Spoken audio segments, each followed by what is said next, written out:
This is Chris Kushner, the brokest guy in the room.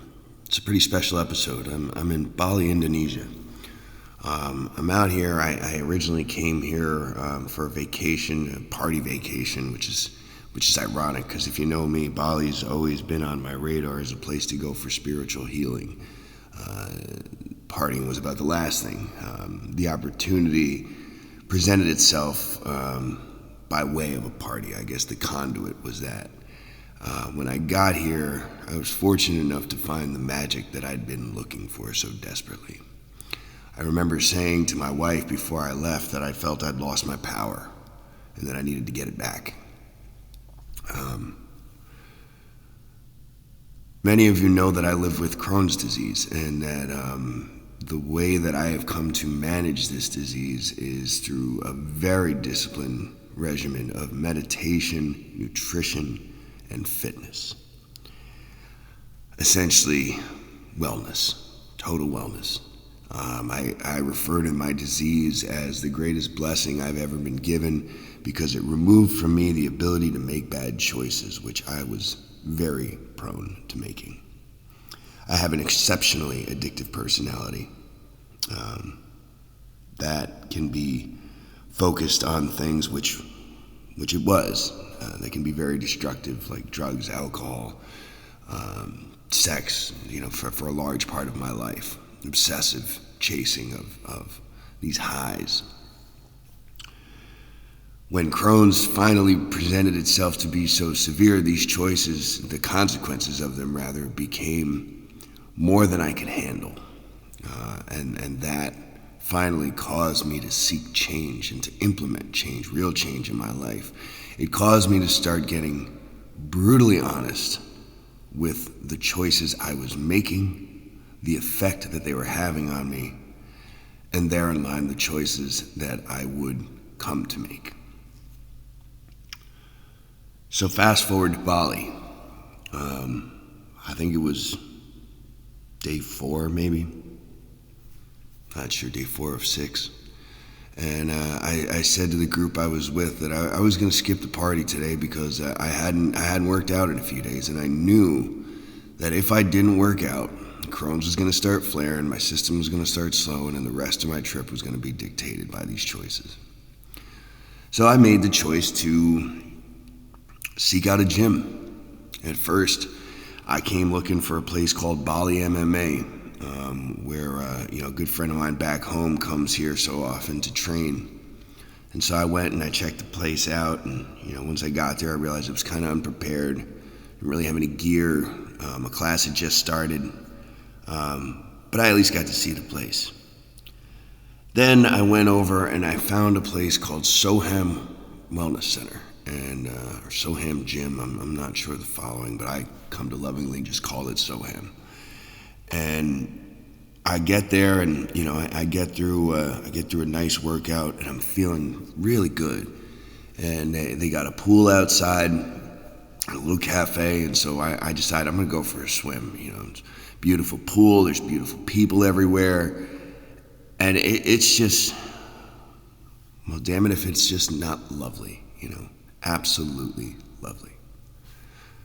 So I'm sitting there and gazing at these beautiful people, and I see 2 very beautiful people, a man and a woman, and I hear both of them say things that caught my eye. I'm based out of Ithaca, New York, personally, and my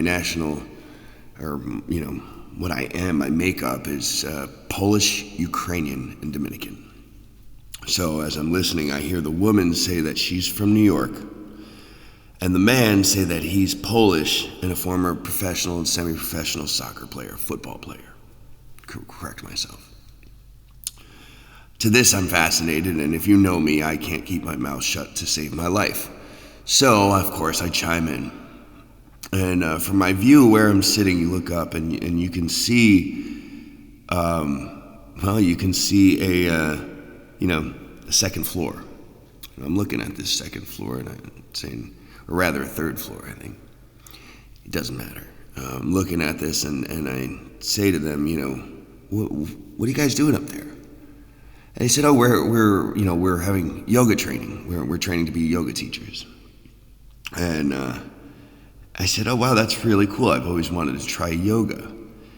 And Sammy was the girl's name, Conrad's the guy's name, and Sammy, she would say that I said, can I come? I don't know that I remember. I think she invited me to come, but it doesn't matter either way. Because I always wanted to try, but I was one of those people, like I'm sure many of you are, who simply just says that for years. Oh yeah, I always wanted to try yoga. In any case, an offer, challenge, whatever gets made. Conrad, I remember, said 7:45 tomorrow. You coming? And I said, yeah, I'm gonna come. And in spite of the fact that went out, did the party the next night that night with my group, and made all the bad choices, drank a bunch, and danced my ass off. 7:45 rolls around, or rather, I think it's 7 a.m. I think I got back at like 3, and I was really peeved at myself. Yeah, I did. I got back around 3 a.m., and I remember being pissed at myself that I was going to miss this class and this opportunity. Well, as often does in my world, my body was not having that, not for a second. Full of aches and pains and wooziness and hungover. 7 o'clock, my eyes woke with a fury. And I knew there was no going back to sleep for me. I knew I didn't have a choice. So I got on my scooter and I rode off to Soham. And to yoga class I went. I could have never imagined what would happen from there. Because I get there, this isn't just some class, right? This is a Bikram yoga class being instructed by one of the very pupils of Bikram himself, the founder of Bikram yoga. I only just learned this today. So I go into this class, and if you don't know Bikram yoga, the room is hot. The stretches are intense. I engage into what turned out to be one of the most physically demanding exercises, I'll say physically demanding hours of my life. If I recall, I'm pretty sure it was either in this session or the next, but I blacked out twice. I lost consciousness twice. I had to lay down. At the end of the session, the instructor, an incredible human being named Mr. Ian Young, Ian comes up to me and he says, "Brother, you know you're staying, right? You know you're in, right?" I said, "Excuse me." He said, well, you're staying. I'm going to graduate you. You're going to be a yoga teacher. I was supposed to be on a flight the very next day, a flight home. But me being a person who is ever open to the universe and what it is putting in front of me, knew in that very moment that if I got back on that plane, I would be wondering what if for the rest of my life. So a decision had been made. He told me if I said yes, right there, that he would graduate me. I couldn't say no. What comes next, right? Because back home, wife, family, businesses, responsibilities, debts to collect and to pay, accounts payables, accounts receivables. The grinding gears of Western society that I had been turning and been the engine for turning, the very linchpin since I was 19 years old, I essentially needed to empower to behave without me, to request that they provide their own fuel. I knew this message was not going to be received lightly. I knew it was going to be very painful, a very painful ask on all the people I loved. But I asked it anyway. And why? I'm sure if you can imagine yourself in this situation, ask yourself if you could do it. Would you do it? Would you want to? Would you see a benefit? Would it seem crazy to you? Because the question wasn't just come to class, it was stay in Bali for a month when you'd planned for a week. Financially, mentally, in all those ways. The reason that I was so able to say yes was because I knew in that moment that if I did this, the man that returned to all of these people would be magnificent, would be a bigger, better, stronger, more loving, more empowered human being than they had ever encountered before. Pulling that thread further, if all of my experiences are what made me this way, I realized I had an opportunity to empower them to grow as well. And an opportunity to enable them to appreciate the human being I had been for so long, the weight that I kept up on a daily basis, that I did probably what seemed effortlessly. They were soon to learn the effort required to maintain that weight. But this story is not about back home. This story is about what happened to me. Now, another thing, just a kernel of information that I'll throw in just because it adds a little element of difficulty. As I mentioned, I was supposed to be on a plane the next morning. This was Sunday, I believe. Or no, I was supposed to be on a plane Monday morning. Sunday, there was no yoga class. Monday morning, 7:45 yoga class. Now, Sunday, I had planned to get an 8-hour tattoo session on my right thigh. An entire sleeve going to be done in one shot. On the inside of my thigh, a bear, and the bear was signifying the Native American totem of bear energy, which is the big caretaker. He pulls everyone in with his giant arms and he pulls them in to protect them. That's me. If you know me, that's me. I will take the weight of the world and I will bear all the lashes to protect those for who I love. And I will challenge with great ferocity anything that challenges them. Now, on the other side of my leg, I was having tattooed a phoenix, and the phoenix, of course, is indicative of great change. I also tattooed on my arm earlier this year the words "born at 37," and this was to signify the immensity of changes that occurred in me and in my psyche at the age of 37. I most certainly felt born a new man. So, Sunday, with all of these contemplations in my head, knowing that I've disappointed all the people I love back home with the news that I wasn't coming home for another 3 weeks,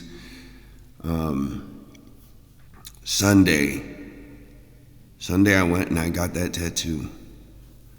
And let me just tell you, it hurt like hell.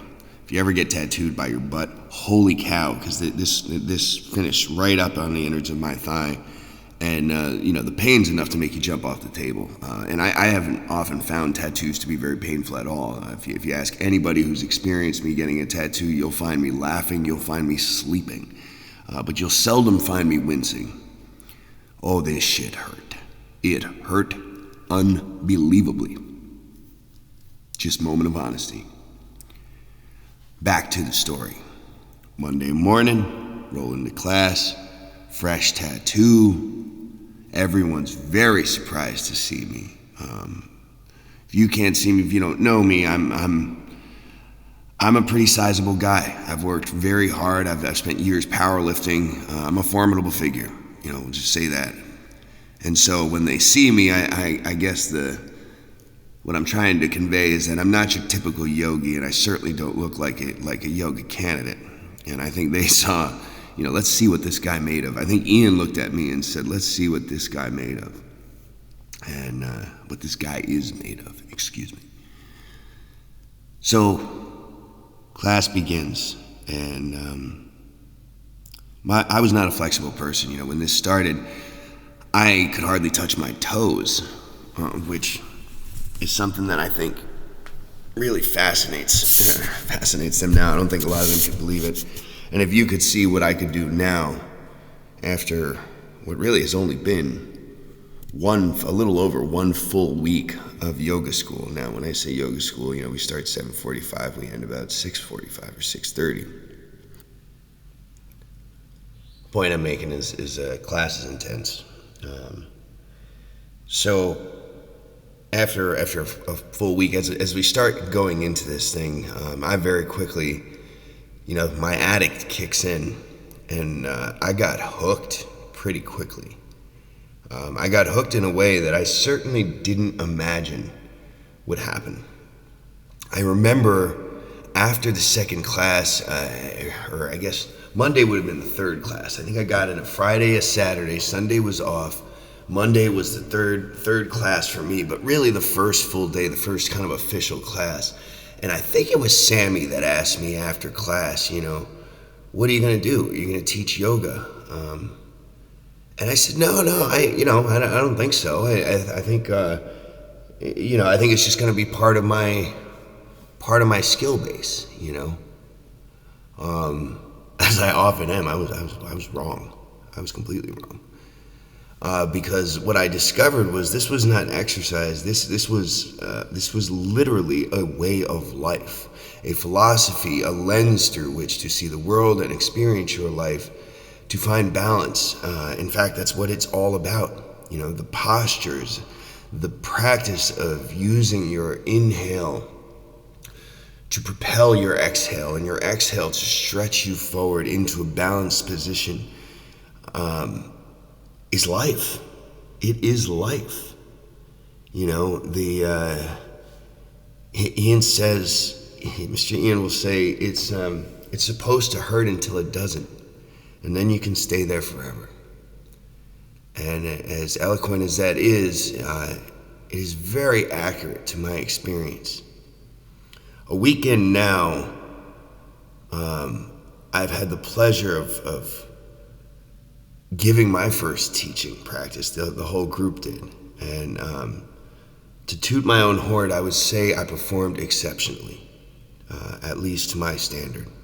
I was very proud of what I could do, both as an instructor and as an aspiring yogi. I learned how to move my body, how to use the breath, the pause to find the balance. And it's a whole different kind of strength. It's a whole different kind of thing that I hadn't quite encountered before. And it's remarkable. I can tell you now that balance has become the center of my very perception of this planet, and the keynote to the offering that I plan to spend the rest of my life giving back to the human race. It really is something that, like many things I discover that are as old as yoga, I'm just remarked at how a society could overlook such universal truth, something so magnificent, something like manifestation that, seemingly, for whatever reason, the Western world, when it moved west, left in the East. For me, that practice has changed my life. And this journey has only strengthened that, reinforced my ideals, and helped me find my power again. Particularly painful throughout this has been the ever-presence of my Crohn's disease. I'm gonna personify Crohn's. I'm gonna call him Jake. So everybody gets a good laugh from Jake from State Farm. Let's just say Jake has been my bully. And when you live with Crohn's disease, or at least I can't speak for other people, my experience with Crohn's disease is that it behaves just like a bully. And what I mean by that is everybody knows how to beat a bully, right? You gotta fight him. You gotta fight hard. And because the bully's used to just beating on, not getting beat on. And as hard as it is, that's been how I've kept Jake in control. Because Jake's always there. He's always there. And every time I make a bad choice, every time I slip, every time I drink, every time I make myself a little less than Superman, Jake shows up to kick me right between the legs and take advantage of that and build that negative momentum, fuel on it, right? Because he knows when I got positive momentum behind me, when I'm making good choices, when I'm being honest with myself, when I'm regimented, when I am my best self, he don't stand a chance, brother. He don't stand a chance in hell. I got his number every day. Throughout this process, one thing I hadn't considered was that I was returning to infancy as I embarked on this journey. I was exercising in ways I'd never done before. I was in a place I'd never been. Virtually every comfort that I had come to depend on in my life had been stripped away, removed, and repurposed. So here I am, going to class, embarking on what I would call the challenge of a lifetime. And this little bastard Jake just keeps following me around. I'm recording this right now, it's Saturday. On Thursday, Jake bored teeth at me. Maybe it was Friday, it doesn't matter. But the point being is that he bored teeth at me when I didn't see it coming. And he put me to the ground. To the ground. Now, I knew he'd been around. I knew he followed me to Bali from the moment I started yoga school. I could hear his footsteps behind me. I know that sound, that familiar chase.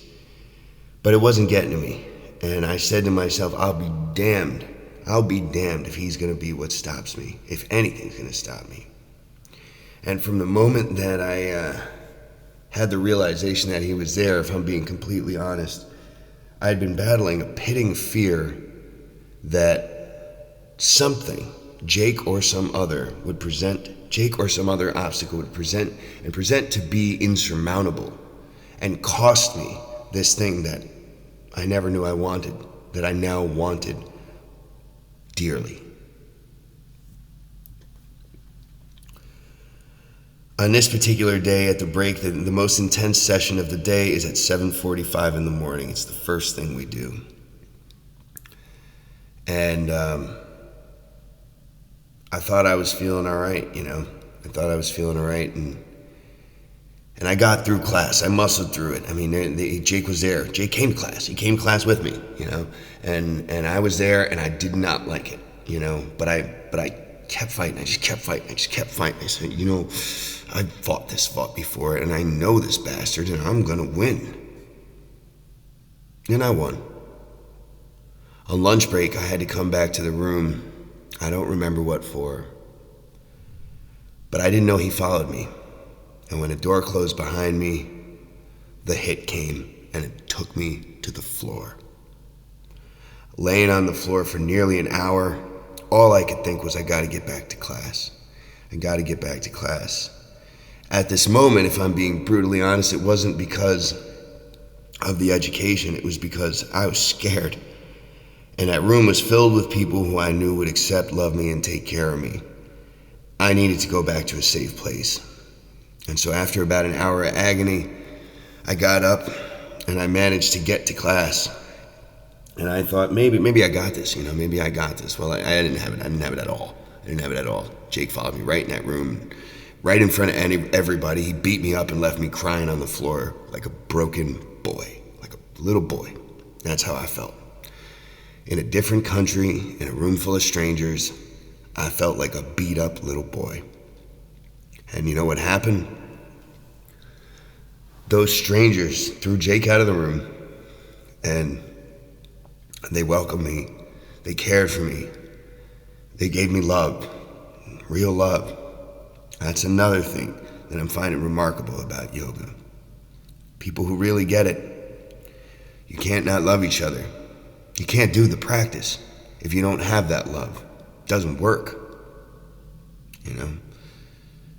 Yoga, as it pertains to love and life, is all of balance. Real love is nothing but balance.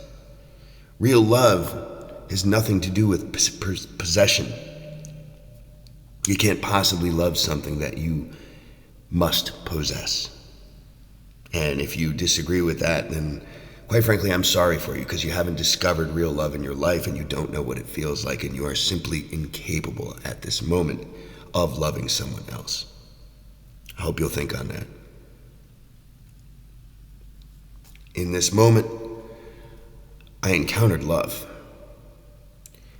I think that was the moment that I really knew that my life was never going to be the same again.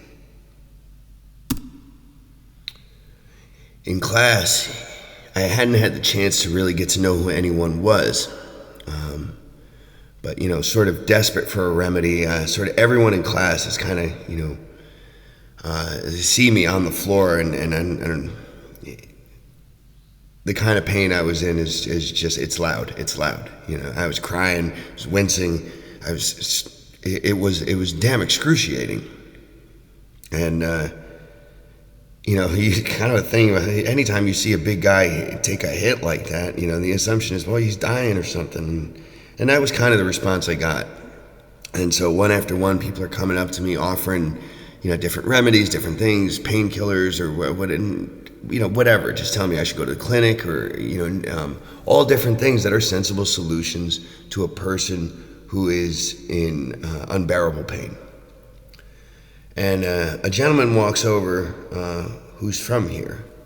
He's Balinese, he's Indonesian, and guy's name is Pak Olez. Now, back in the States, not a lot of people know who this guy is. In Bali, he's one of the most famous men in definitely on the island, maybe in the whole country, Indonesia. I don't know. Pak makes a product called bokashi oil, but he makes his own essential oils, essentially. And so, he starts bringing me tea and putting the oil in my tea and rubbing the oil on my belly, and the pain starts to subside. And I find myself remedied. I find myself really feeling pretty good. Really feeling pretty good. It starts to pass, and I start to remember that that Jake's just a bully. And the second that I stand back up and give him a kick back, he's going to back off. And I found the strength. I found the strength to stand. Rather, the group lifted me to where I could throw that kick, that punch, and we sent Jake right the hell out the room. And Chris was back. Amazing, right? Amazing. That's what love can do, It makes you stronger. It makes you realize that we don't always need to do it all on our own. I think this entire trip has been that for me. One of the things that's been monumental for me is that my first company was started in an apartment in Ithaca, New York, with a gentleman named Joe Zohar, at the age of 19 years old. From that point on, I had always been needed. I had always been in a role where my absence was simply not possible, not acceptable. At the age of 37 years old, I finally had found it time to not be the linchpin. And this challenge to stay in this school is what did that, because I was already here. And that feeling enabled me to go back to finding me and my power. In essence, I had been a quarterback for so long that I forgot the role a coach could play. Or perhaps more accurately, that I had been a coach for so long that I forgot the role an owner could play. So I'm here now. I'm here learning from these people. And now, after surviving this was, I felt I had survived the thing that, could potentially be insurmountable. And I thought, I got this now. I know now that nothing's going to get in my way, and that this is going to be, I'm going to do this. Nothing's going to stop me. And next day we got class. And I'm waking up and I'm feeling fantastic. I'm coming into class, hella fury. And everyone's asking me, Chris, are you feeling better? I feel amazing. Wait till you see what I can do. Class gets to start. And as it always starts, I hear Ian give the first commands to start pranayama breathing. To put my hands over my head, take a deep breath, and put my arms, folding my hands and folding my fingers under my chin, lifting my chin up with my elbows away from my chest. And as soon as I take the inhale, at which point you're supposed to push your chin down, lift your elbows and shoulders up, and inhale as much as you can, I feel my stomach fill with fluid. And I think, damn it. Jake's here. I really thought I left him behind. But I'm like, that's all right. That's all right, Jake. You gave me your best yesterday, and you ain't got shit on me today. I'll use the word shit appropriately because shit was exactly what he had on me. I did the best I could to get through class, but twice I found myself having to sprint for the bathroom to empty my guts to, sing Jake's praises. Put it that way. And I'm not happy. I'm not happy by this by any stretch. See, one thing you know about me is that I am immensely harsh on myself.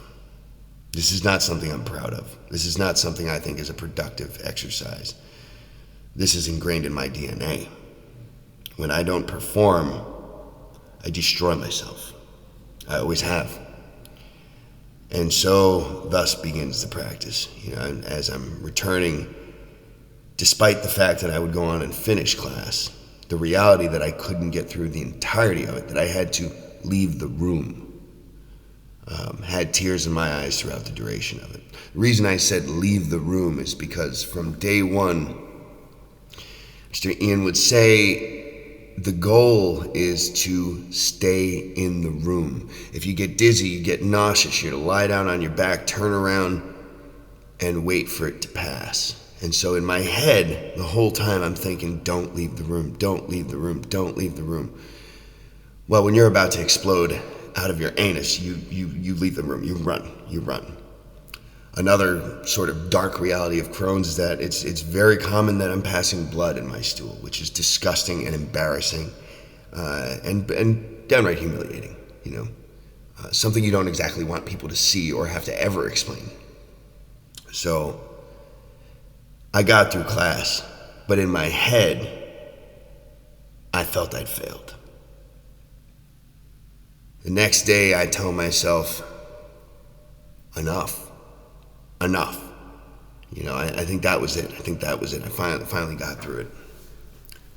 That night, we have a dinner all together to celebrate. And this is kind of the first time that I really kind of felt like brought in, as like really a part of the whole group and doing something outside of class. And, because I don't know what everybody was doing afterwards, but in my head, I had class would break and everybody would go hang out and I'd go back to my room all by myself and sort of, contemplate.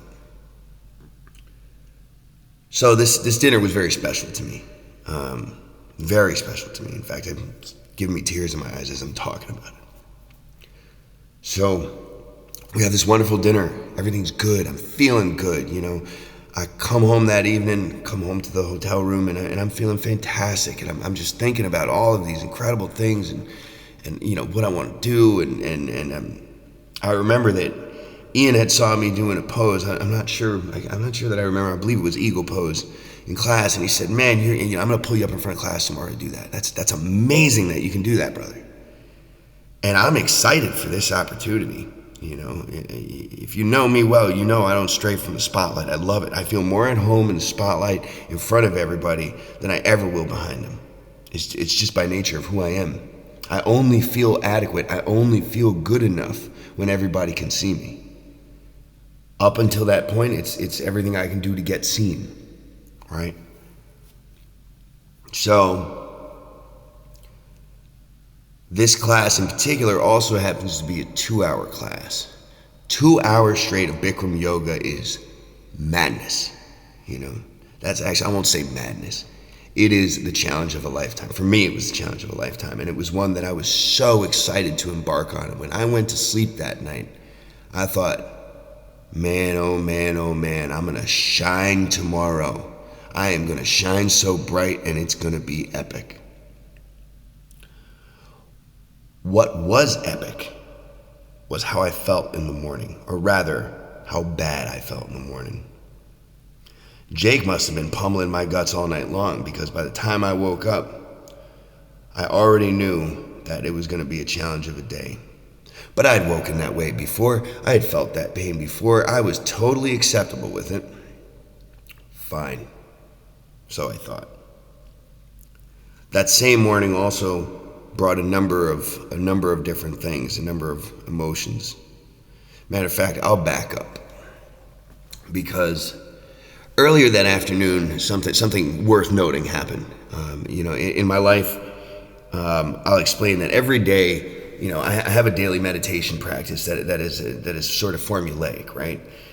Every day when I wake, I meditate in an attempt to cleanse my palate, and it's a two-part meditation. The first is to focus on absence, to become a vacuum, to remove from me all my perceptions of yesterday, all my aspirations of today, any preconceived notions, anything that affect, any ailments, any bothers, worries, pains. Cleanse the palate, clean slate. The second part is to state my intention. You call it a mantra, whatever it is that I'm hoping to accomplish, that I really want to do in that day. You know that I always say, always know what you're doing and why you're doing it, right? It's very critical to me that people know what they're doing and why they're doing it, because I truly believe that most people walk around in this life with no idea of what they're trying to accomplish, certainly no regard for how they're going to do it. And this causes a disappointing life because you can't find what you're not looking for. So this is important to me. So I cleanse my palate, I state my intention. And why do I do this? Because I firmly believe in manifestation. Once I have stated what my intention is, and I have the awareness to receive it, I have devout faith that when I go out in the world, it will be there. However, it's on me to recognize. You've heard me say in a previous episode that, the one thing I've gotten people to agree on, every person I've ever asked, is the question is hindsight 2020. And everyone says, yes, of course, hindsight's 2020. And for me, it is impossible to make that recognition without also having to recognize that the signs were all there to begin with. What was lacking was your foresight, or your awareness rather, right? So my daily meditation practice is in preparation to state my intention as a exercise of manifestation, and to prepare myself to have the awareness to recognize it when placed in front of me, to capitalize on it and to execute, so that I may realize the thing that I am trying to do, that I may actually accomplish it, because I know what I'm trying to do and how I plan to do it. That's my daily meditation practice. Why am I telling you that story? As you'd imagine, making the decision on a dime to extend what was to be a week-long vacation, already expensive is relative, but to me, expensive, into a month, the question follows, how are you going to pay for this? Now, a woman that I met first day in class who's from here, who lives in Bali, she's Balinese, and the people in the yoga session are not all the students. There's also the members of SOHAM who can come to the yoga class and participate. Well, Maria is one of them. And Maria comes to me and she asks me, Chris, how are you going to, did you ever think how you're going to pay for all this? And I said to her, I said, no. I made a point not to, because I have the utmost faith that by the time I land in New York, whatever mechanism I need to pay for it is going to be waiting for me. It's going to present itself right there. Right? So on this particular morning, getting ready for this intense class, that I wake feeling physically just challenged, and not feeling the way I was hoping to feel, the way I expected to feel. What I did get was a text message from a real estate broker I work with back home, another gentleman named Chris, and from my dear friend Kevin, who's an entrepreneur, a serial entrepreneur, restaurateur. We had been working with him to try and enable him to purchase the building that his restaurant is located in. Now, Chris was representing the owner of that building, and I was representing Kevin. We had been working on this. Now, however, Kevin began working with a gentleman named Charlie, who's another financier who, also was represented. And at that point, I was pretty well convinced. It was likely I was going to get cut out of this deal. So the only reason I'm saying all this is because the surprise of a lifetime I wake up to that, the deal's been done. We reached terms. Congratulations. Long and short of it there was going to be a nice sized check waiting for me when I got home, and I'm pumped. I'm like, wow, there you go, right? And I quite frankly, I made a video of it, posted to my Instagram story, just talking about manifestation, because it was incredible, and I needed it. I needed that lift because I wasn't feeling it, And Jake must have been sleeping on me all night, and I didn't have the strength to fight him that day. And so that I thought that was giving me the momentum I needed to go ahead and get out the door. Class starts 7:45.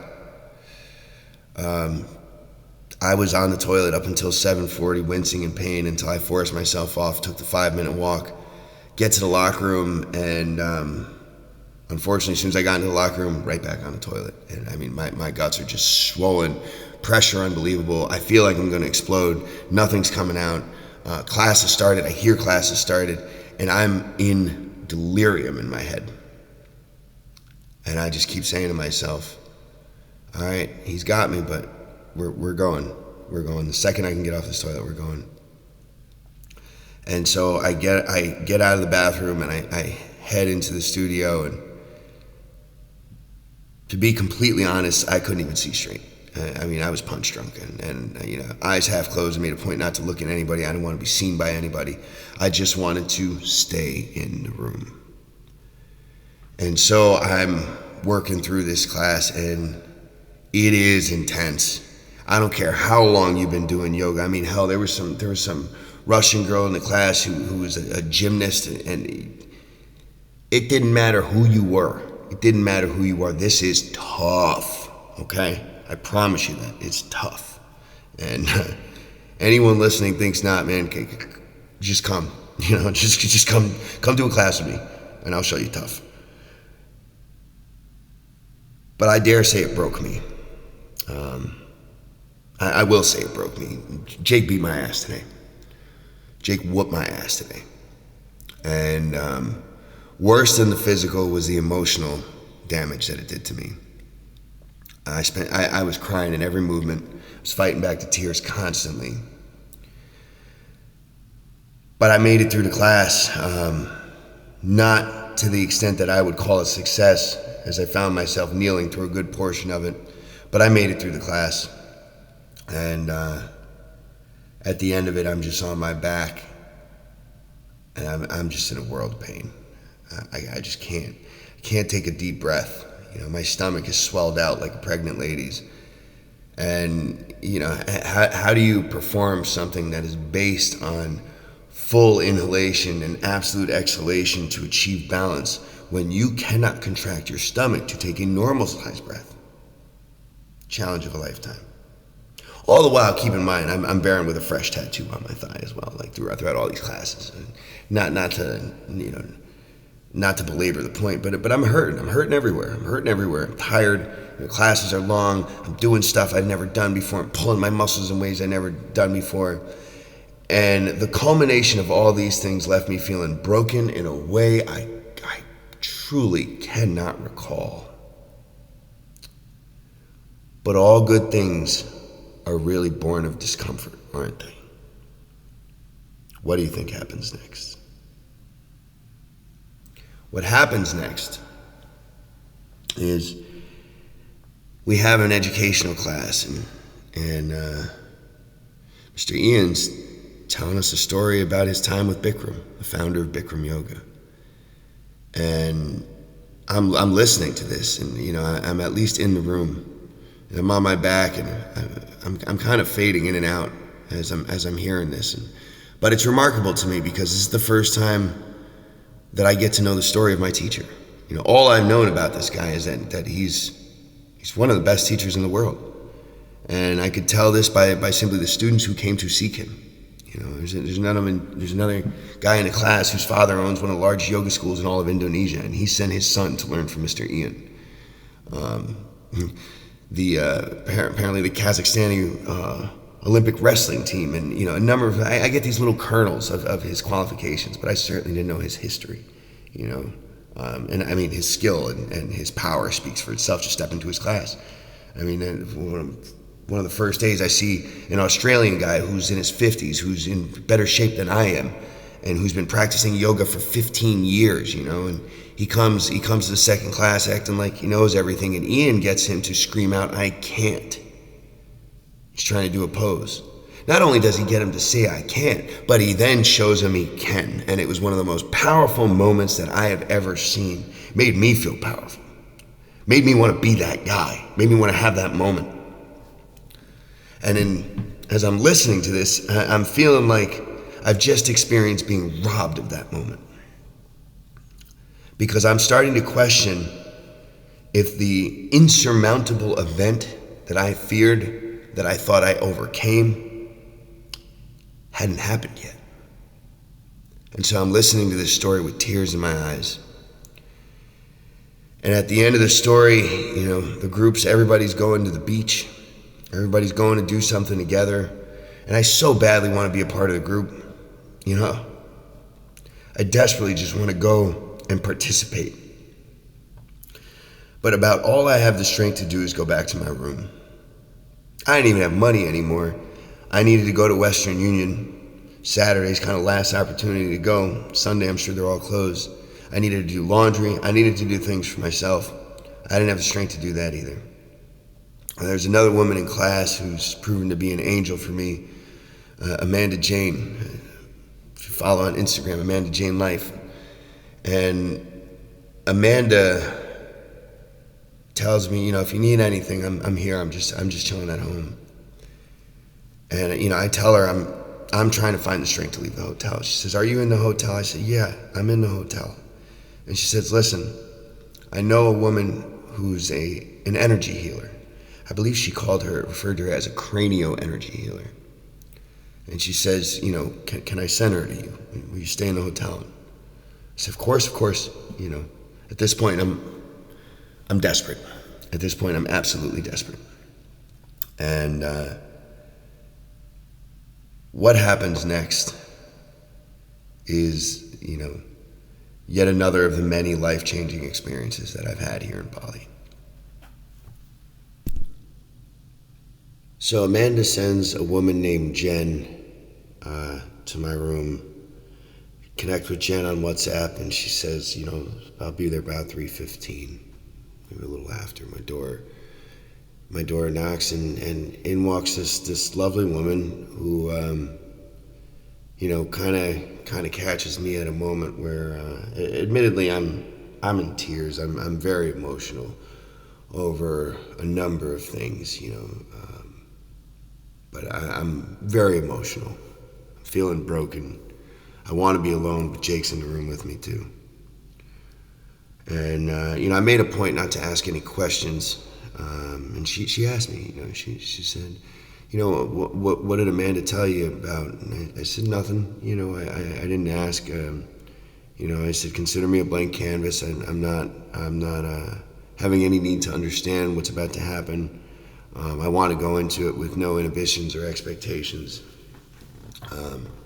About the only thing I offered her were, the symptoms, the physical symptoms I was feeling, and sort of the emotional considerations that were likely playing a role. So she asked me if I can, if I'm comfortable lying on my back. She says that, a lot of these traumas kind of get centered around her hips, and so ask if she can elevate my legs on a pillow. And I said, sure. And so lies me on my back, and, without kind of saying anything, places her hands, if I recall, I think on my knees perhaps, or under my knees. And I closed my eyes. And for the next 3 hours, I experienced what felt like several lifetimes. It's hard to explain what happened, because what happened was not something I knew possible. It was like living through memories that you've never encountered in places you didn't know existed, which is interesting because just before the experience, she told me this might bring me back into moments that were painful that I might not want to revisit, but that I clearly needed to because they hadn't been released. The things I encountered, though, were not memories that I'd lived through. One of the things I remember specifically feeling, and I don't know if it was her that was with me, but I was with someone, and we saw this place that we had to get somewhere, and there was kind of just like in a city, under the bridge. It seemed like all construction. There was all this dirt everywhere, and we're walking through, and the long and short of it is, I suddenly realized that it's quicksand. And I'm trying to pick her up, and I'm just sinking further and further and further and further into this. And the reality hits me that I'm not getting out of it. And as the quicksand gets over my head, and I feel the absence of my breath, my eyes open in a panic, and I realize I'm still on my back. At this point, I have no idea how much time has passed, but I'm uncomfortable. I start to think obsessively over the things I still needed to do. I had to do laundry. I had to get to Western Union. I had to get some money. There's all these things that I need. And I start obsessing over how long is this going to take? And there's something that, there's a guy in the yoga program named Ritesh, and Ritesh kind of leads the meditations. And I love Ritesh's meditations. I love him so much, and absolutely will incorporate his practices, and even the words used, they affect me. They affect me perfectly. One of the things he said was that, if you're finding that you're counting time and wondering how much time is left in this meditation, how long am I supposed to sit here for, that you're not actually meditating. And I reminded of that why this healer came to me was to heal me, and that the patient is not in control, right? And so I made a choice to let go of that control, and to actually submit to this care. And again, I faded away and floated. I had several, and more than I can count, experiences that seemed to last for days. Every time slipping in and out, and every once in a while I'd wake again and still be on my back and think, how on earth am I still here? How long could this possibly go on for? But each time that I descended back into myself, those waking moments became harder and harder to hold on to, And so as quickly as I would come out, I'd come back in. When I finally woke, what was nearly 3 hours later, I woke to the sound of her voice saying, "Chris, if it's all right with you, I'm going to leave you here, and I think you just need to rest. I'm going to ask you not to use your phone. I'm going to ask you not to contact anyone. Try not to eat anything. Really, you should just go to sleep." She said, "I've had people tell me that after this kind of encounter, they'll sleep for 12 hours.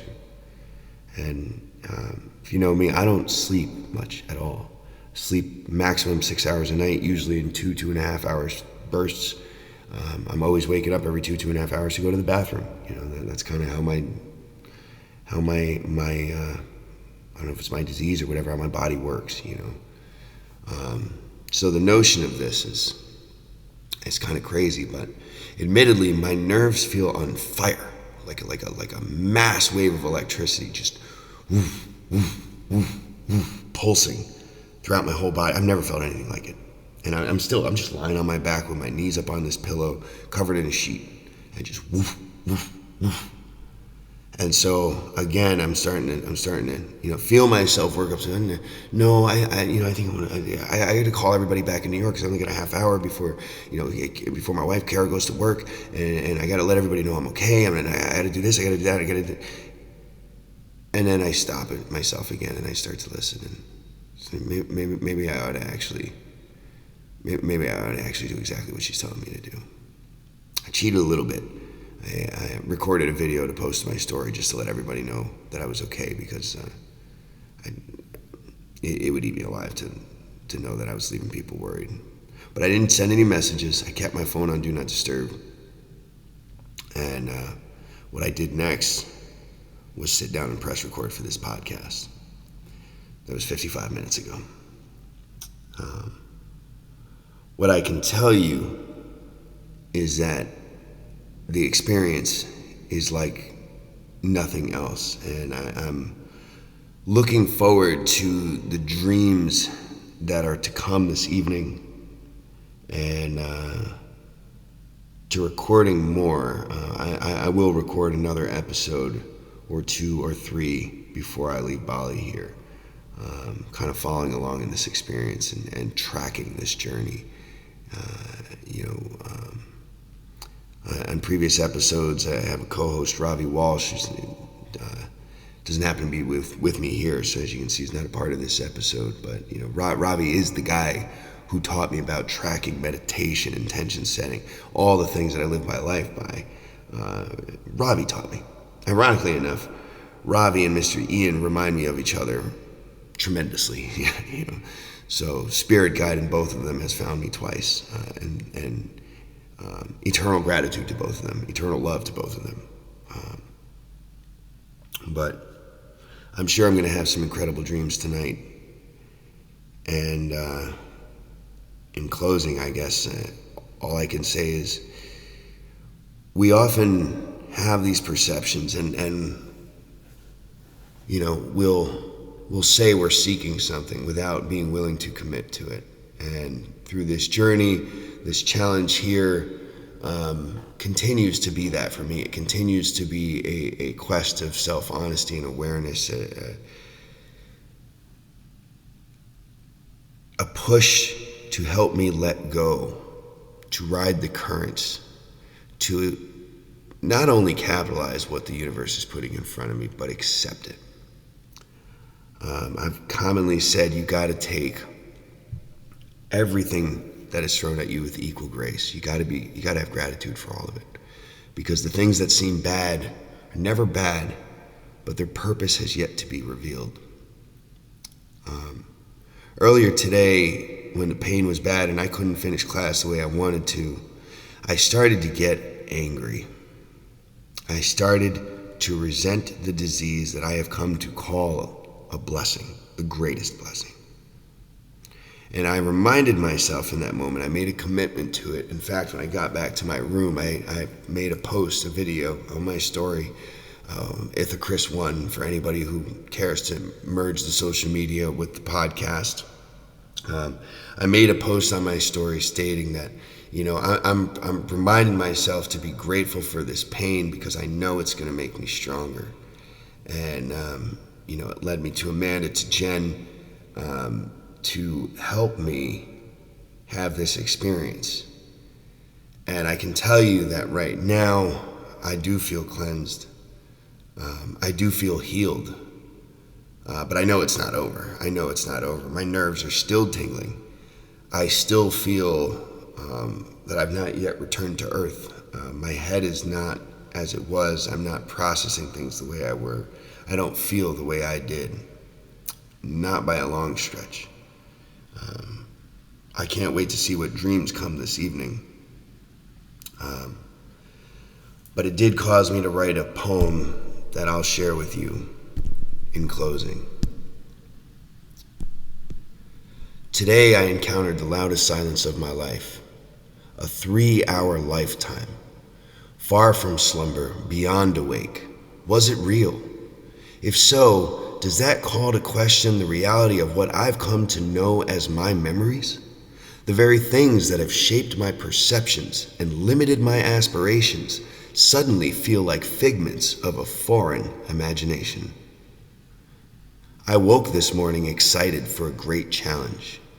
Given all the emotions available to the brain, I journeyed to joy across a river of pain. But I did not reach the other side. I've done this before, but don't remember this ending. Perhaps this is a different story. In this story, the hero folds. Feeling broken and confused, I sought to journey homeward bound, but what I found was lost, and what I lost was found. That's all I got for today, guys. This is Chris Kushner from The Brokest Guy in the Room, signing off from Bali, Indonesia, with a big debt of gratitude. I love you all. I look forward to speaking to you all soon. Cheers. Namaste.